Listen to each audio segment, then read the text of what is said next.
ओम शांति 9 मे 2024 प्रातः मुरली बाबा कहउछंती मिठे बच्चे सबुठारो कड़ा रोग हेउछि काहार नाम रूपरे आकर्षित हेबा।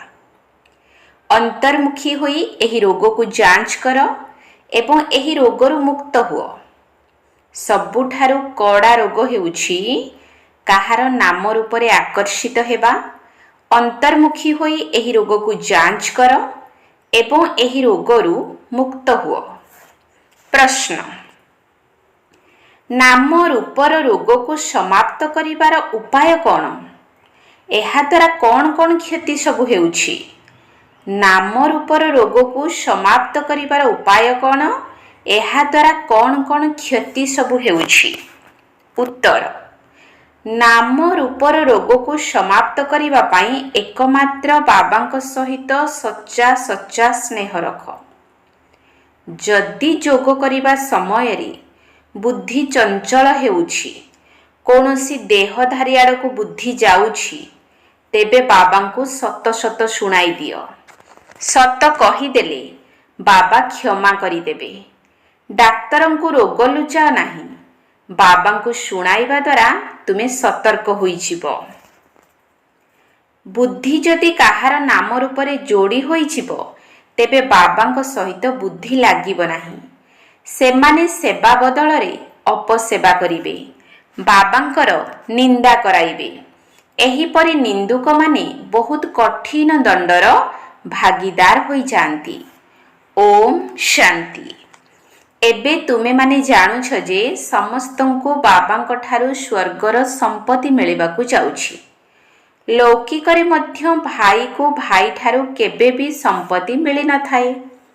एठारे मध्य भाई बा भौणी जे भी अछंती, सेमानकु प्रत्येकंकर अवस्था संबंधरे किछि भी जणा नाही। ए सबुर समाचार बाबांक निकटकु आसुछि। एहा हेउछि प्रैक्टिकल कथा, अर्थात प्रत्यक्ष कथा। तुमे समस्ते निजको देखिबा दरकार जे मु बाबांकु केते समय मने पकाउछि। कौनसी भी देहधारीर नाम रूपर बंधन रे केते बांधी होई रहिछि। मो आत्मार वृत्ति केउ आड़कु जाउछि। आत्मा निजे जानिछि जे मते निजको केवल आत्मा ही मने करिबाकु हेबो। मोर वृत्ति एकमात्र शिव बाबांक आड़कु जाउछि ना अन्य कौनसी देहधारीर नाम एवं रूप आड़कु जाउछि? जेते दूर संभव निजको आत्मा मने करी एकमात्र बाबांको मने पकाइबाकु हेबो। आउ सबु भूली जिबाकु हेबो। निजर हृदय को पचार जे मो मन बाबांक व्यतीत अन्य आड़कु जाउ नाही तो? कौनसी व्यवसाय इत्यादि आड़कु किंबा घर गृहस्थ मित्र संबंधी आड़कु बुद्धि चाली जाउ नाही तो? अंतर्मुखी होई निजर जांच करिबाकु हेबो। जेतेबेले एठारे आसी बसुछ, सेतेबेले निजर जांच करिबा दरकार। एठारे केही ना केही सम्मुखरे जोगरे बसुछंती, तेबे सेमाने मध्य शिव बाबांकर स्मृति रे ही बसुथिबे। एपरि नुहे जे निज संतान मानकु मने पकाउथिबे। जोग तो शिव बाबांक सहित ही लगाइबाकु हेबो। एठारे तुमे माने शिव बाबांकु ही मने पकाइबा पाई बसिछ। तेबे केही आखि खोली करी बसंतु अथवा आखि बंद करी बसंतु, एसबु तो बुद्धिर कथा। निजर हृदय को पचारिबाकु हेबो, बाबा कौन बुझाउछंती। आमको तो एकमात्र बाबांकु ही मने पकाइबाकु हेबो। एठारे जेउ माने बसिछंती, सेमाने तो एकमात्र शिव बाबांक स्मृति रे ही रहिथिबे। तुमको देखिबे नाही, कारण सेमाने काहा अवस्था संबंधरे किछि भी जानि नाहंती। समस्तंकर समाचार बाबांक पाखको आसुछि। से जानिछंती केउ माने बहुत भल संतान, जाहांकर बुद्धि स्वच्छ, सेमानकर बुद्धि जोग अन्य केउ आड़कु जाउ नाही। एमिति भी बहुत अछंती जेउ मानकर बुद्धि जोग अन्य आड़कु चली जाई थाए। केतेक संतान मुरली शुणी परिवर्तन मध्य होई जांती। अनुभव करती जे ଏହା ଆମର ଭୁଲ। ବାସ୍ତବରେ ଆମର ଦୃଷ୍ଟି ବୃତ୍ତି ଠିକ୍ ନଥିଲା। ଏବେ ଏହାକୁ ଠିକ୍ କରିବାକୁ ହେବ। ଖରାପ ବୃତ୍ତିକୁ ଛାଡ଼ିବାକୁ ହେବ। ଏକଥା ବାବା ବୁଝାଉଛନ୍ତି। ଭାଇ ଭାଇକୁ କେବେ ବି ବୁଝାଇ ପାରିବ ନାହିଁ। ତେବେ ବାବା ଦେଖୁଛନ୍ତି ଏହାର ଦୃଷ୍ଟି ବୃତ୍ତି କିପରି। ବାବାଙ୍କୁ ସମସ୍ତେ ନିଜ ହୃଦୟର ସମାଚାର ଶୁଣାଉଛନ୍ତି। ଶିବ ବାବାଙ୍କୁ ନିଜର ସବୁ ସମାଚାର ଶୁଣାଉଛନ୍ତି। ତେବେ ଦାଦା ମଧ୍ୟ ବୁଝି ଯାଉଛନ୍ତି। ସମସ୍ତଙ୍କର ସମାଚାର ଶୁଣି ଶୁଣି ବା ଦେଖି ଦେଖି ସବୁ ବୁଝି ଯାଉଛନ୍ତି। ଯେ ପର୍ଯ୍ୟନ୍ତ ଶୁଣି ନାହାନ୍ତି ସେ ପର୍ଯ୍ୟନ୍ତ କିପରି ଜାଣିବେ ଯେ ଏମାନେ କ'ଣ କରୁଛନ୍ତି? କାର୍ଯ୍ୟକଳାପରୁ ଏବଂ ସେବାରୁ ବୁଝି ଯାଉଛନ୍ତି ଯେ ଏମାନଙ୍କ ଭିତରେ ବହୁତ ଦେହ ଅଭିମାନ ରହିଛି ଅଥବା କମ୍ ରହିଛି। ଏହାଙ୍କର କାର୍ଯ୍ୟକଳାପ ଠିକ୍ ନାହିଁ। କାହାର ନା କାହାର ନାମ ରୂପରେ ବାନ୍ଧି ହୋଇଯାଇଛନ୍ତି। ବାବା ପଚାରୁଛନ୍ତି, କାହା ପାଖକୁ ବୁଦ୍ଧି ଚାଲି ଯାଉଛି କି? କେହି ତ ସତ୍ୟ ସମାଚାର ଶୁଣାଉଛନ୍ତି, କେହି କେହି ତ ନାମ ରୂପରେ ଏପରି ବାନ୍ଧି ହୋଇଯାଇଛନ୍ତି ଯେ ଶୁଣାଉ ହିଁ ନାହାନ୍ତି। ସେମାନେ ନିଜର ହିଁ କ୍ଷତି କରୁଛନ୍ତି। ବାବାଙ୍କୁ ଶୁଣାଇଲେ ହିଁ ସେ ଭୁଲର କ୍ଷମା ମିଳିଥାଏ ଏବଂ ଆଗକୁ ଏଭଳି ନ କରିବା ପାଇଁ ସାବଧାନ କରିଥାନ୍ତି। ବହୁତ ଅଛନ୍ତି ଯେଉଁମାନେ ନିଜର ବୃତ୍ତିର ସତ୍ୟତା ବାବାଙ୍କୁ କହୁନାହାନ୍ତି। ଲଜ୍ଜା ଆସୁଛି। ଯେପରି କେହି ଓଲଟା କାମ କରନ୍ତି କିନ୍ତୁ ସର୍ଜନକୁ କହିନଥାନ୍ତି। ପରନ୍ତୁ ଲୁଚାଇବା ଦ୍ୱାରା ବେମାରୀ ଆହୁରି ବୃଦ୍ଧିକୁ ପାଇଥାଏ। ସେହିପରି ଏଠାରେ ମଧ୍ୟ ନିଜର ସବୁ କଥା ବାବାଙ୍କୁ ଶୁଣାଇ ହାଲୁକା ହୋଇଥାନ୍ତି, ନଚେତ୍ ଭିତରେ ଭାରି ହୋଇଯାଆନ୍ତି। ବାବାଙ୍କୁ ଶୁଣାଇଲେ ପୁଣି ଦ୍ୱିତୀୟ ଥର ଆଉ ଭୁଲ କରିନଥାନ୍ତି। ଆଗ ପାଇଁ ସାବଧାନ ହୋଇଯାଆନ୍ତି। ଯଦି ବାବାଙ୍କୁ ନ ଶୁଣାଇବ ତେବେ ତାହା ବୃଦ୍ଧି ହୋଇ ଚାଲିବ। ବାବା ଜାଣିଛନ୍ତି ଇଏ ବହୁତ ଭଲ ସେବାଧାରୀ। ଶିକ୍ଷାଗତ ଯୋଗ୍ୟତା କ'ଣ? ସେବା କ୍ଷେତ୍ରରେ କିଭଳି ରହୁଛନ୍ତି? ଇଏ କାହାର ନାମ ରୂପର ଆକର୍ଷଣରେ ଆକର୍ଷିତ ହେଉନାହାନ୍ତି ତ? ବାବା ପ୍ରତ୍ୟେକଙ୍କର ଜନ୍ମପତ୍ରୀକୁ ଦେଖୁଛନ୍ତି ଏବଂ ସେମାନଙ୍କ ସହିତ ସେତିକି ସ୍ନେହ ମଧ୍ୟ ରଖୁଛନ୍ତି। ନିଜ ଆଡ଼କୁ ଆକର୍ଷିତ ମଧ୍ୟ କରୁଛନ୍ତି। କେହି କେହି ତ ବହୁତ ଭଲ ସେବା କରୁଛନ୍ତି। କେବେ ବି ତାଙ୍କର ବୁଦ୍ଧି ଯୋଗ ଅନ୍ୟ କେଉଁ ଆଡ଼କୁ ଯାଉନାହିଁ। ହଁ, ପୂର୍ବରୁ ଯାଉଥିଲା, କିନ୍ତୁ ଏବେ ସାବଧାନ ହୋଇ ରହୁଛନ୍ତି।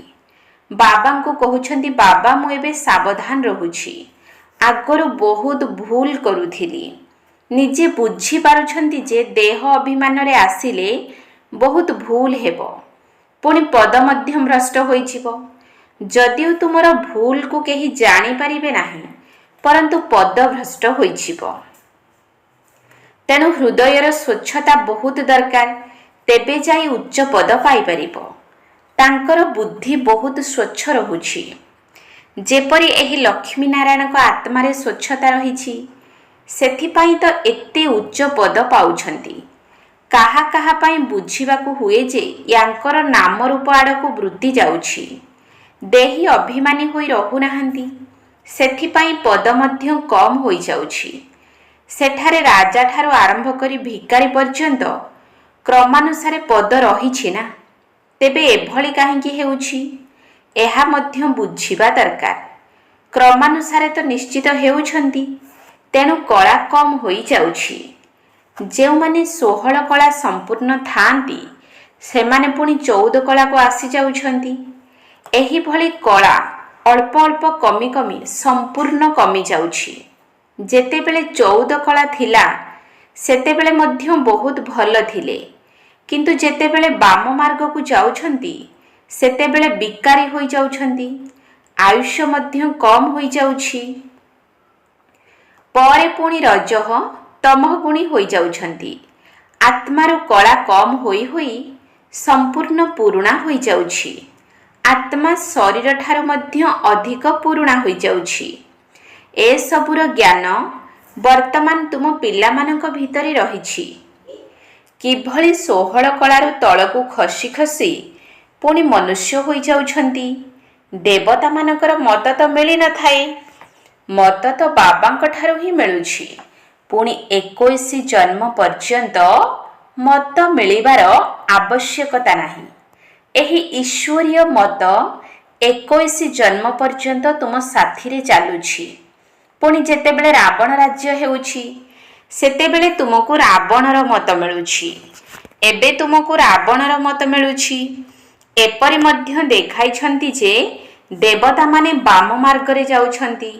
ଅନ୍ୟ ଧର୍ମରେ ଏଭଳି କଥା ନାହିଁ। ଦେବତାମାନେ ଯେତେବେଳେ ବାମ ମାର୍ଗକୁ ଚାଲି ଯାଉଛନ୍ତି ସେତେବେଳେ ଅନ୍ୟ ଧର୍ମର ଆତ୍ମାମାନେ ଏଠାକୁ ଆସୁଛନ୍ତି। ବାବା ବୁଝାଉଛନ୍ତି, ପିଲାମାନେ, ଏବେ ତୁମମାନଙ୍କୁ ଘରକୁ ଫେରିବାକୁ ହେବ। ଏହା ପୁରୁଣା ଦୁନିଆ। ପୁରୁଣା ଦୁନିଆକୁ ନୂଆ କରିବାର ପାର୍ଟ ଡ୍ରାମାରେ ମୋର ରହିଛି। ଏ କଥାକୁ ମଧ୍ୟ କେବଳ ତୁମେମାନେ ଜାଣିଛ। ଦୁନିଆର ମନୁଷ୍ୟମାନେ ତ କିଛି ବି ଜାଣିନାହାନ୍ତି। ତୁମେ ଅନ୍ୟମାନଙ୍କୁ ଏତେ ବୁଝାଉଛ, ତଥାପି ବି କେହି କେହି ରୁଚି ଦେଖାଉଛନ୍ତି ତ କେହି ନିଜର ମତ ଦେଉଛନ୍ତି। ଯେତେବେଳେ ଏହି ଲକ୍ଷ୍ମୀ ନାରାୟଣ ଥିଲେ ସେତେବେଳେ ପବିତ୍ରତା, ସୁଖ, ଶାନ୍ତି ସବୁ କିଛି ଥିଲା। ପବିତ୍ରତା ହିଁ ହେଉଛି ମୁଖ୍ୟ। ମନୁଷ୍ୟମାନେ ଜାଣିନାହାନ୍ତି ଯେ ସତ୍ୟ ଯୁଗରେ ଦେବତାମାନେ ପବିତ୍ର ଥିଲେ। ସେମାନେ ତ ଭାବୁଛନ୍ତି ଦେବତାମାନଙ୍କର ସନ୍ତାନ ଆଦି ଜନ୍ମ ହେଉଥିଲେ, ପରନ୍ତୁ ସେଠାରେ ଯୋଗ ବଳ ଦ୍ୱାରା ସନ୍ତାନ ହୋଇଥାନ୍ତି।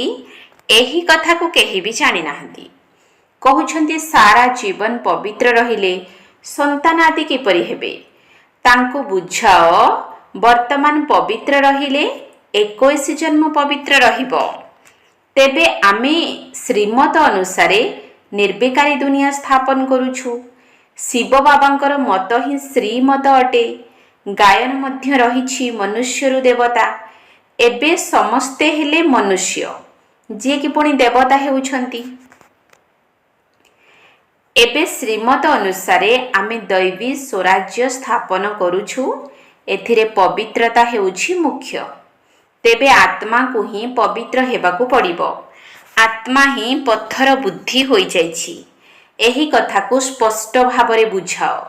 ବାବା ହିଁ ସତ୍ୟଯୁଗୀ ଦୈବୀ ସ୍ୱରାଜ୍ୟ ସ୍ଥାପନ କରିଥିଲେ, ଯାହାକୁ ସ୍ୱର୍ଗ ବୋଲି କୁହାଯାଉଛି। ମନୁଷ୍ୟରୁ ଦେବତା ବାବା ହିଁ କରୁଛନ୍ତି। ମନୁଷ୍ୟମାନେ ପତିତ ଥିଲେ, ତାଙ୍କୁ ପବିତ୍ର କିଏ କରିଛି? ବାବା ତୁମମାନଙ୍କୁ କହୁଛନ୍ତି, ମୋତେ ମନେ ପକାଅ, ତେବେ ତୁମେ ପବିତ୍ର ହୋଇଯିବ। ଯଦି ଏହି କଥାକୁ ତୁମେ କାହାକୁ ବି ଶୁଣାଇବ, ତେବେ ତାଙ୍କ ମନକୁ ଛୁଇଁବ। ଏବେ ପତିତରୁ ପବିତ୍ର କିପରି ହେବ? ତେବେ ନିଶ୍ଚିତ ବାବାଙ୍କୁ ମନେ ପକାଇବାକୁ ହେବ। ଅନ୍ୟମାନଙ୍କ ଠାରୁ ବୁଦ୍ଧିର ଯୋଗ ହଟାଇ ଏକମାତ୍ର ବାବାଙ୍କ ସହିତ ଯୋଡ଼ିବାକୁ ହେବ। ତେବେ ଯାଇ ମନୁଷ୍ୟରୁ ଦେବତା ହୋଇପାରିବ। ଏହିଭଳି ବୁଝାଇବା ଦରକାର। ତୁମେ ଯାହା ବୁଝାଇଛ ଡ୍ରାମାନୁସାରେ ବିଲକୁଲ ଠିକ୍ ଥିଲା। ଏକଥା ତ ବୁଝୁଛନ୍ତି, କିନ୍ତୁ ବୁଝାଇବା ପାଇଁ ଦିନକୁ ଦିନ ନୂଆ ନୂଆ ପଏଣ୍ଟ ମିଳୁଛି। ମୂଳ କଥା ହେଲା ଆମେ ପତିତରୁ ପବିତ୍ର କିପରି ହେବା। ବାବା କହୁଛନ୍ତି, ଦେହର ସବୁ ଧର୍ମକୁ ତ୍ୟାଗ କରି ମୋତେ ମନେ ପକାଅ। ଏହି ପୁରୁଷୋତ୍ତମ ସଙ୍ଗମ ଯୁଗକୁ କେବଳ ତୁମେମାନେ ହିଁ ଜାଣୁଛ। ଆମେ ଏବେ ପ୍ରଜାପିତା ବ୍ରହ୍ମାଙ୍କର ସନ୍ତାନ ବ୍ରାହ୍ମଣ ହୋଇଛୁ। ବାବା ଆମକୁ ରାଜଯୁଗର ପାଠ ପଢ଼ାଉଛନ୍ତି। ଯେ ପର୍ଯ୍ୟନ୍ତ ବ୍ରାହ୍ମଣ ନ ହୋଇଛ, ସେ ପର୍ଯ୍ୟନ୍ତ ଦେବତା ହୋଇପାରିବ ନାହିଁ। ଏହି ବ୍ରହ୍ମା ସମ୍ପୂର୍ଣ୍ଣ 84 ଜନ୍ମ ନେଉଛନ୍ତି। ପୁଣି ତାଙ୍କୁ ହିଁ ପ୍ରଥମ ନମ୍ବରରେ ଆସିବାକୁ ପଡ଼ିଥାଏ। ପୁଣି ବାବା ଆସି ପ୍ରବେଶ କରିଥାନ୍ତି। ତେବେ ମୁଖ୍ୟ କଥା ହେଉଛି ଗୋଟିଏ, ନିଜକୁ ଆତ୍ମା ମନେ କରି ବାବାଙ୍କୁ ମନେ ପକାଅ। ଦେହ ଅଭିମାନରେ ଆସି କେଉଁଠି ନା କେଉଁଠି ଏକଦମ ଲଟକି ରହୁଛନ୍ତି, ଅର୍ଥାତ୍ ଆକର୍ଷିତ ହୋଇଯାଉଛନ୍ତି। ଦେହୀ ଅଭିମାନୀ ତ ସମସ୍ତେ ହୋଇପାରିବେ ନାହିଁ। ତେଣୁ ନିଜର ପୁରା ଯାଞ୍ଚ କର। ଆମେ କେଉଁଠି ଦେହ ଅଭିମାନରେ ଆସୁନାହୁଁ ତ? ଆମ ଦ୍ୱାରା କୌଣସି ବିକର୍ମ ହେଉନାହିଁ ତ? ବେକାଇଦା ଚାଲିଚଳନ ହେଉନାହିଁ ତ? ଅନେକଙ୍କର ଏପରି ହୋଇଥାଏ। ସେମାନେ ଅନ୍ତିମ ସମୟରେ ବହୁତ ଦଣ୍ଡର ଭାଗିଦାର ହେବେ। ଯଦିଓ ଏବେ କର୍ମାତୀତ ଅବସ୍ଥା ହୋଇନାହିଁ, କିନ୍ତୁ ଯେଉଁମାନଙ୍କର କର୍ମାତୀତ ଅବସ୍ଥା ହୋଇଯାଉଛି ସେମାନଙ୍କର ସବୁ ଦୁଃଖ ଦୂର ହୋଇଯାଉଛି। ସେମାନେ ଦଣ୍ଡରୁ ମୁକ୍ତ ହୋଇଯାଉଛନ୍ତି। ବିଚାର କରାଯାଉଛି, ସେଠାରେ କ୍ରମାନୁସାରେ ରାଜା ହେଉଛନ୍ତି। ନିଶ୍ଚିତ କାହାର କମ୍ ପୁରୁଷାର୍ଥ ରହୁଛି, ଯେଉଁ କାରଣରୁ ଦଣ୍ଡ ଭୋଗ କରିବାକୁ ପଡ଼ୁଛି। ଆତ୍ମା ହିଁ ଗର୍ଭ ଜେଲରେ ଦଣ୍ଡ ଭୋଗ କରିଥାଏ। ଆତ୍ମା ଯେତେବେଳେ ଗର୍ଭରେ ଥାଏ ସେତେବେଳେ କହିଥାଏ ଯେ ମୋତେ ବାହାରକୁ ବାହାର କର, ମୁଁ ପାପକର୍ମ କରିବି ନାହିଁ। ତେବେ ଆତ୍ମା ହିଁ ଦଣ୍ଡ ଭୋଗିଥାଏ, ଆତ୍ମା ହିଁ ବିକର୍ମ କରିଥାଏ। ଏହି ଶରୀର କୌଣସି କାମର ନୁହେଁ। ତେଣୁ ମୁଖ୍ୟ କଥା ହେଲା ନିଜକୁ ଆତ୍ମା ମନେ କରିବା ଦରକାର, ବୁଝିଯିବା ଦରକାର ଯେ ସବୁକିଛି ଆତ୍ମା ହିଁ କରିଥାଏ। ଏବେ ତୁମ ସବୁ ଆତ୍ମାମାନଙ୍କୁ ଘରକୁ ଫେରିବାକୁ ହେବ। ତେଣୁ ଏହି ଜ୍ଞାନ ମିଳିଛି, ପୁଣି କେବେ ଏହି ଜ୍ଞାନ ମିଳିବ ନାହିଁ। ଯେଉଁମାନେ ଆତ୍ମ ଅଭିମାନୀ ସେମାନେ ସମସ୍ତଙ୍କୁ ଭାଇ ଭାଇ ଦୃଷ୍ଟିରେ ଦେଖିବେ। ଶରୀରର କଥା ନୁହେଁ, ଆତ୍ମ ଅଭିମାନୀ ହୋଇଗଲେ ଶରୀର ପ୍ରତି ମମତା ରହିବ ନାହିଁ। ସେଥିପାଇଁ ବାବା କହୁଛନ୍ତି ଏହା ହିଁ ବହୁତ ଉଚ୍ଚ ଷ୍ଟେଜ। ଭାଇ ଭଉଣୀ ପରସ୍ପର ପ୍ରତି ଆକର୍ଷିତ ହେବା ଦ୍ୱାରା ବହୁତ ଡିସସର୍ଭିସ କରୁଛନ୍ତି। ସେଥିପାଇଁ ବାବା କହୁଛନ୍ତି ଆତ୍ମ ଅଭିମାନୀ ଭବ। ଏଥିରେ ହିଁ ବହୁତ ମେହନତ ରହିଛି। ପାଠ ପଢ଼ାରେ ଅନେକ ବିଷୟବସ୍ତୁ ରହିଥାଏ। ଭାବୁଛନ୍ତି ମୁଁ ଏଥିରେ ଫେଲ ହୋଇଯିବି। ତେବେ ଗୋଟିଏ ବିଷୟରେ ଫେଲ ହେବା କାରଣରୁ ଅନ୍ୟ ବିଷୟରେ ମଧ୍ୟ ଢିଲା ହୋଇଯାଉଛନ୍ତି। ଏବେ ତୁମର ଆତ୍ମା ବୁଦ୍ଧି ଯୋଗ ବଳ ଦ୍ୱାରା ସୁନାର ପାତ୍ର ହୋଇଯାଉଛି। ଯୋଗ ନାହିଁ, ତେଣୁ ଜ୍ଞାନର ଧାରଣା ମଧ୍ୟ କମ୍ ହେଉଛି। ତେଣୁ ଶକ୍ତି ରହୁନାହିଁ, କାରଣ ଯୋଗର ଶକ୍ତି ନାହିଁ। ତେବେ ଏହା ମଧ୍ୟ ଡ୍ରାମାର ନିର୍ଦ୍ଧାର୍ଯ୍ୟ ରହିଛି। ବାବା ବୁଝାଉଛନ୍ତି ପିଲାମାନେ, ତୁମମାନଙ୍କୁ ନିଜର ଅବସ୍ଥାକୁ କେତେ ଉଚ୍ଚ କରିବା ଦରକାର। ନିଜକୁ ଦେଖିବାକୁ ହେବ, ମୁଁ ସାରା ଦିନ ଭିତରେ କୌଣସି ବେନିୟମ କାର୍ଯ୍ୟ କରୁନାହିଁ ତ? ଯଦି ଏଭଳି କୌଣସି ଅଭ୍ୟାସ ଅଛି ତେବେ ତୁରନ୍ତ ଛାଡ଼ିଦେବା ଉଚିତ। ପରନ୍ତୁ ମାୟା ପୁଣି 2-3 ଦିନ ପରେ ଭୁଲ କରାଇ ଦେଉଛି। ଏହିଭଳି ସୂକ୍ଷ୍ମ ଭୁଲ ହେବାରେ ଲାଗିଛି। ଏହା ହେଉଛି ଗୁପ୍ତ ଜ୍ଞାନ। ମନୁଷ୍ୟମାନେ ଏକଥା ଜାଣିନାହାନ୍ତି। ତୁମେ କହୁଛ ଆମେ ନିଜ ଖର୍ଚ୍ଚରେ ନିଜ ପାଇଁ ସବୁ କିଛି କରୁଛୁ, ଅନ୍ୟର ଖର୍ଚ୍ଚରେ କିପରି କରିବୁ? ସେଥିପାଇଁ ବାବା ସବୁବେଳେ କୁହନ୍ତି ମାଗିବା ଠାରୁ ମରିବା ଭଲ। କଥିତ ଅଛି ସହଜରେ ମିଳିଗଲେ କ୍ଷୀର ସମାନ, ମାଗି କରି ନେଲେ ତ ପାଣି ସମାନ। ଯଦି କାହାକୁ ମାଗୁଛ ସିଏ ଅନିଚ୍ଛା ସତ୍ତ୍ୱେ ଦେଉଛି ତେବେ ତାହା ପାଣି ସମାନ ହୋଇଥାଏ। ଯଦି ବାଧ୍ୟ କରି କାହାଠାରୁ ନେଉଛ ତେବେ ତାହା ରକ୍ତ ସମାନ ହୋଇଯାଉଛି। କେହି କେହି ବହୁତ ବାଧ୍ୟ ମଧ୍ୟ କରିଥାନ୍ତି। ସେଥିପାଇଁ କେହି କେହି କରଜ କରି ସେବାରେ ଲଗାଇଥାନ୍ତି, କିନ୍ତୁ ତାହା ରକ୍ତ ସମାନ ହୋଇଯାଇଥାଏ। ଏଠାରେ କରଜ ନେବାର କୌଣସି ଆବଶ୍ୟକତା ନାହିଁ। ଦାନ ଦେଇ ପୁଣି ଯଦି ଫେରାଇ ନେବ ତେବେ ଏହା ଉପରେ ମଧ୍ୟ ହରିଶ୍ଚନ୍ଦ୍ରଙ୍କର କାହାଣୀ ରହିଛି। ତେଣୁ ଏଭଳି ମଧ୍ୟ କର ନାହିଁ। ଆୟରୁ କିଛି ଅଂଶ ନିଜ ପାଖରେ ରଖିଥାଅ, ଯାହାକି ତୁମର କାମରେ ଆସିବ। ତୁମମାନଙ୍କୁ ଏଭଳି ପୁରୁଷାର୍ଥ କରିବାକୁ ହେବ ଯେପରି ଅନ୍ତିମ ସମୟରେ କେବଳ ବାବାଙ୍କର ହିଁ ସ୍ମୃତି ରହିବ ଏବଂ ସ୍ୱଦର୍ଶନ ଚକ୍ର ମଧ୍ୟ ମନେ ରହିବ। ତେବେ ଯାଇ ପ୍ରାଣ ଶରୀରରୁ ବାହାରିବ, ତେବେ ଯାଇ ଚକ୍ରବର୍ତ୍ତୀ ରାଜା ହୋଇପାରିବ। ଏପରି ମନେକର ନାହିଁ ଯେ ଅନ୍ତିମ ସମୟରେ ବାବାଙ୍କୁ ସହଜରେ ମନେ ପକାଇ ପାରିବ। ସେ ସମୟରେ ଆପେ ଆପେ ଏହିଭଳି ଅବସ୍ଥା ହୋଇଯିବ ନା। ବର୍ତ୍ତମାନ ଠାରୁ ପୁରୁଷାର୍ଥ କରିଲେ ହିଁ ସେହି ଅବସ୍ଥାକୁ ଅନ୍ତିମ ସମୟରେ ପ୍ରାପ୍ତ କରିପାରିବ। ଏପରି ନ ହେଉ ଅନ୍ତିମ ସମୟରେ ବୃତ୍ତି ଅନ୍ୟ କେଉଁ ଆଡ଼େ ଚାଲିଯାଉ। ବାବାଙ୍କୁ ମନେ ପକାଇଲେ ହିଁ ପାପ ଭସ୍ମ ହେବାକୁ ଲାଗିବ। ତୁମେମାନେ ଜାଣିଛ ପବିତ୍ରତା ପାଇଁ ହିଁ ମେହନତ କରିବାକୁ ହେବ। ପାଠ ପଢ଼ାରେ ଏତେ ମେହନତ ନାହିଁ। ଏହା ଉପରେ ସନ୍ତାନମାନଙ୍କୁ ବହୁତ ଧ୍ୟାନ ଦେବା ଦରକାର। ତେବେ ବାବା କହୁଛନ୍ତି ପ୍ରତ୍ୟେକ ଦିନ ନିଜକୁ ପଚାର, ମୁଁ କୌଣସି ବେନିୟମ କାର୍ଯ୍ୟ କରୁନାହିଁ ତ? କାହାର ନାମ ରୂପରେ ଆକର୍ଷିତ ହେଉନାହିଁ ତ? କାହାକୁ ଦେଖି ପାଗଳ ହେଉନାହିଁ ତ? କର୍ମେନ୍ଦ୍ରିୟ ଦ୍ୱାରା କୌଣସି ବେନିୟମ କାମ କରୁନାହିଁ ତ? ପୁରୁଣା ଶରୀରରେ ବିଲକୁଲ ସ୍ନେହ ରହିବା ଉଚିତ ନୁହେଁ। ତାହା ମଧ୍ୟ ଦେହ ଅଭିମାନ ଅଟେ। ତେଣୁ ଅନାସକ୍ତ ହୋଇ ରହିବା ଉଚିତ। ପ୍ରକୃତ ସ୍ନେହ ଏକମାତ୍ର ବାବାଙ୍କ ସହିତ ରହିବା ଦରକାର। ବାକି ସମସ୍ତଙ୍କ ସହିତ ଅନାସକ୍ତ ସ୍ନେହ। ଯଦିଓ ତୁମର ସନ୍ତାନ ଇତ୍ୟାଦି ଅଛନ୍ତି, ପରନ୍ତୁ କାହା ପ୍ରତି ଆସକ୍ତି ନ ରହୁ। ତୁମେମାନେ ଜାଣିଛ ଯାହା କିଛି ବି ଦେଖୁଛ ସବୁ ବିନାଶ ହୋଇଯିବ। ତେଣୁ ସେଥିପ୍ରତି ସ୍ନେହ ରହିବା ଉଚିତ ନୁହେଁ। କେବଳ ଜଣଙ୍କ ସହିତ ପ୍ରକୃତ ସ୍ନେହ ରହିବା ଦରକାର। ବାକି ଅନ୍ୟମାନଙ୍କ ପ୍ରତି ନାମମାତ୍ର ସ୍ନେହ ଅର୍ଥାତ୍ ଅନାସକ୍ତ ଭାବ ରହିବା ଉଚିତ। ଆଚ୍ଛା, ମିଠା ମିଠା ଶିଖିଲ ଧେ। ସନ୍ତାନମାନଙ୍କ ପ୍ରତି ମାତା ପିତା ବାପଦାଦାଙ୍କର ମଧୁର ସ୍ନେହଭରା ସ୍ମୃତି ଏବଂ ସୁପ୍ରଭାତ। ଆତ୍ମିକ ପିତାଙ୍କର ଆତ୍ମିକ ସନ୍ତାନମାନଙ୍କୁ ନମସ୍ତେ। ଆତ୍ମିକ ସନ୍ତାନମାନଙ୍କର ଆତ୍ମିକ ବାପଦାଦାଙ୍କୁ ନମସ୍ତେ ନମସ୍ତେ ନମସ୍ତେ। ସୁପ୍ରଭାତ। ଧାରଣ ପାଇଁ ମୁଖ୍ୟ ସାର। 1 ନମ୍ବର ପଏଣ୍ଟ, ନିଜର ବୃତ୍ତିକୁ ବହୁତ ଶୁଦ୍ଧ ପବିତ୍ର କରିବାକୁ ହେବ।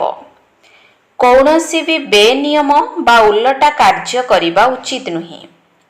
ବହୁତ ବହୁତ ସାବଧାନ ରହିବାକୁ ହେବ। ବୁଦ୍ଧିକୁ କାହା ସହିତ ଲଗାଇବା ଉଚିତ ନୁହେଁ। ନିଜର ବୃତ୍ତିକୁ ବହୁତ ଶୁଦ୍ଧ ପବିତ୍ର କରିବାକୁ ହେବ। କୌଣସି ବି ବେନିୟମ ବା ଓଲଟା କାର୍ଯ୍ୟ କରିବା ଉଚିତ ନୁହେଁ। ବହୁତ ବହୁତ ସାବଧାନ ରହିବାକୁ ହେବ। ବୁଦ୍ଧିକୁ କାହା ସହିତ ଲଗାଇବା ଉଚିତ ନୁହେଁ। 2 ନମ୍ବର, ଅନ୍ତରର ସଚ୍ଚା ସ୍ନେହ କେବଳ ବାବାଙ୍କ ସହିତ ହିଁ ରଖିବାକୁ ହେବ। ଅନ୍ୟ ସମସ୍ତଙ୍କ ସହିତ ଅନାସକ୍ତ ବା ନାମମାତ୍ର ସ୍ନେହ ରହିବା ଉଚିତ। ନିଜର ସ୍ଥିତିକୁ ଏପରି ଆତ୍ମ ଅଭିମାନୀ କରିବାକୁ ହେବ ଯାହାକି ନିଜର ଶରୀର ପ୍ରତି ମଧ୍ୟ ମୋହ ନଥିବ। ଅନ୍ତରର ସଚ୍ଚା ସ୍ନେହ କେବଳ ବାବାଙ୍କ ସହିତ ହିଁ ରଖିବାକୁ ହେବ। ଅନ୍ୟ ସମସ୍ତଙ୍କ ସହିତ ଅନାସକ୍ତ ବା ନାମମାତ୍ର ସ୍ନେହ ରହିବା ଉଚିତ। ନିଜର ସ୍ଥିତିକୁ ଏପରି ଆତ୍ମ ଅଭିମାନୀ କରିବାକୁ ହେବ ଯାହାକି ନିଜର ଶରୀର ପ୍ରତି ମଧ୍ୟ ମୋହ ନଥିବ। ବରଦାନ, ସ୍ୱରାଜ୍ୟର ସଂସ୍କାର ଦ୍ୱାରା ଭବିଷ୍ୟତର ରାଜ୍ୟ ଅଧିକାର ପ୍ରାପ୍ତ କରୁଥିବା ଭାଗ୍ୟବାନ ଆତ୍ମା ହୁଅ। ସ୍ୱରାଜ୍ୟର ସଂସ୍କାର ଦ୍ୱାରା ଭବିଷ୍ୟତର ରାଜ୍ୟ ଅଧିକାର ପ୍ରାପ୍ତ କରୁଥିବା ଭାଗ୍ୟବାନ ଆତ୍ମା ହୁଅ। ବହୁତ କାଳର ସ୍ୱରାଜ୍ୟ ଅଧିକାରୀ ହେବାର ସଂସ୍କାର ଭବିଷ୍ୟତରେ ମଧ୍ୟ ବହୁତ କାଳ ପର୍ଯ୍ୟନ୍ତ ରାଜ୍ୟ ଅଧିକାରୀ କରିଦେବ। ଯଦି ବାରମ୍ବାର ମାୟାର ବା ସଂସ୍କାରର ବଶୀଭୂତ ହୋଇଯାଉଛ, ଅଧିକାରୀ ହେବାର ସଂସ୍କାର ନାହିଁ, ତେବେ ରାଜ୍ୟ ଅଧିକାରୀମାନଙ୍କର ରାଜ୍ୟରେ ରହିବ। ନିଜକୁ ରାଜ୍ୟ ଭାଗ୍ୟ ପ୍ରାପ୍ତ ହୋଇପାରିବ ନାହିଁ। ତେଣୁ ଜ୍ଞାନରୂପୀ ଦର୍ପଣରେ ନିଜର ଭାଗ୍ୟରୂପୀ ଚେହେରାକୁ ଦେଖ। ବହୁତ ସମୟର ଅଭ୍ୟାସ ଦ୍ୱାରା ନିଜର ବିଶେଷ ସହଯୋଗୀ କର୍ମଚାରୀ ବା ରାଜ୍ୟ କାରବାରର ସାଥୀମାନଙ୍କୁ ନିଜର ଅଧିକାରରେ ଚଲାଅ। ସେମାନଙ୍କର ରାଜା ହୁଅ। ତେବେ କୁହାଯିବ ସୌଭାଗ୍ୟଶାଳୀ ଆତ୍ମା। ସ୍ଲୋଗାନ, ସକାଶ ଦେବାର ସେବା କରିବା ପାଇଁ ବେହଦ୍ର ବୈରାଗ୍ୟ ବୃତ୍ତିକୁ ଜାଗ୍ରତ କର। ସକାଶ ଦେବାର ସେବା କରିବା ପାଇଁ ବେହଦ୍ର ବୈରାଗ୍ୟ ବୃତ୍ତିକୁ ଜାଗ୍ରତ କର। ଓମ୍ ଶାନ୍ତି। ଆତ୍ମା ଦୀପାଳିରେ ଜ୍ଞାନର ଘୃତ ଭରି ଦିଅ ବାବା ଜ୍ଞାନାମୃତ। ଜ୍ଞାନ ଦେଇ ଦେଇ ମିଠା କଥା କହି, ଜ୍ଞାନ ଦେଇ ଦେଇ ମିଠା କଥା କହି କର ପବିତ୍ର ଭରି ଦିଅ ବାବା ଜ୍ଞାନାମୃତ। ଜଳୁଥିବି ସବୁବେଳେ ତୁମ ସାଥେ ରହି, ଜ୍ଞାନ ସୁରୁଜକୁ ସଦା ରହିଥିବି ଚାହିଁ। ଜଳୁଥିବି ସବୁବେଳେ ତୁମ ସାଥେ ରହି, ଜ୍ଞାନ ସୁରୁଜକୁ ସଦା ରହିଥିବି ଚାହିଁ।